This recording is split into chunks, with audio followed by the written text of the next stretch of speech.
দোস্ত, আমি এত ভালো ভালো রান্না করে ছাড়ি, লেকিন ভিউজই হয় না, কেউ দেখেই না আমার রান্না।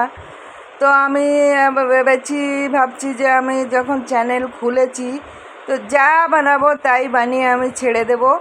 লোকে দেখে না দেখে ক্যা ফারাক পড়তা है। তো চলো, আমি আজকে কলার সবজি বানাচ্ছি। আসলে আমি একটা কাহানি বলতে চাইছি। দুটো লোক মদ খেয়েছে, খেয়ে এখন দুজনে রাস্তা দিয়ে চলছে, রাস্তার মাঝখান দিয়ে চলতে চলতে একজন বলছে, ভাই আমি এখানে ঘর বানাবো রাস্তার মাঝখানে। আর একজন বলছে, তাহলে তুই ওখানে বানাবি তো আমি এইখানে বানাবো ওর ঘরের পিছনে। তো ঠিক আছে, বানা। তো প্রথম লোকটা বলছে, ভাই আমি এইখানে রান্নাঘর বানাবো। তো দ্বিতীয় লোকটা বলছে, ঠিক আছে, আমি তো রান্নাঘরের পিছনে ল্যাট্রিন বাথরুম বানাবো। তো ও বলছে, এই তুই আমার ঘরের পিছনে রান্নাঘরের পিছনে ল্যাট্রিন বাথরুম কেন বানাবি? আমি তো ওকে বানাতে দেবো না।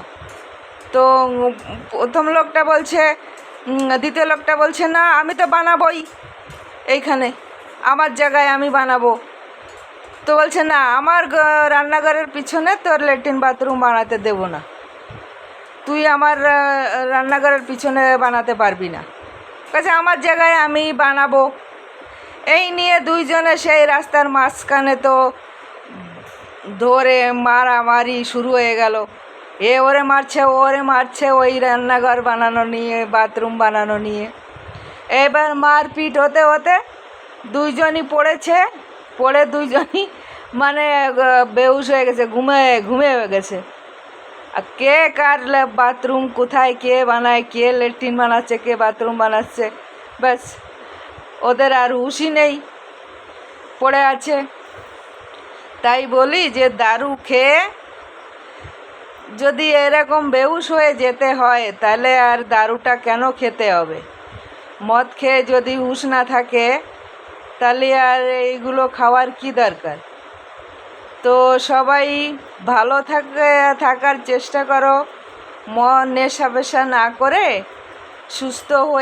সুস্থ শরীরে বাঁচার চেষ্টা করো, ভালো থাকো। তো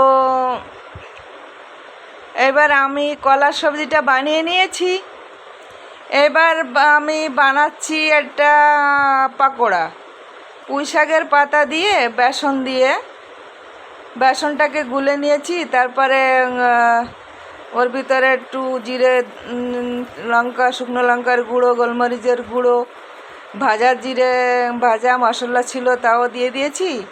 দিয়ে বেসনটাকে গুলে এবার পুঁই শাকের পাতাটা ওর ভিতর দিয়ে ডুবিয়ে ভেজে নিচ্ছি, দেখো।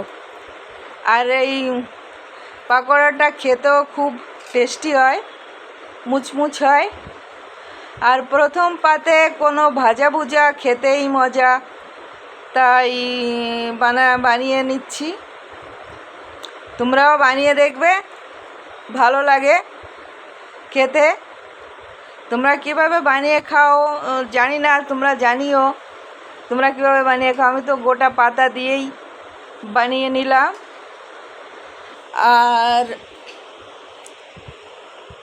তোমরা সবাই ভালো থেকো, সুস্থ থেকো। আর প্লিজ আমার ভিডিওতে একটু লাইক, সাবস্ক্রাইব করে দিও।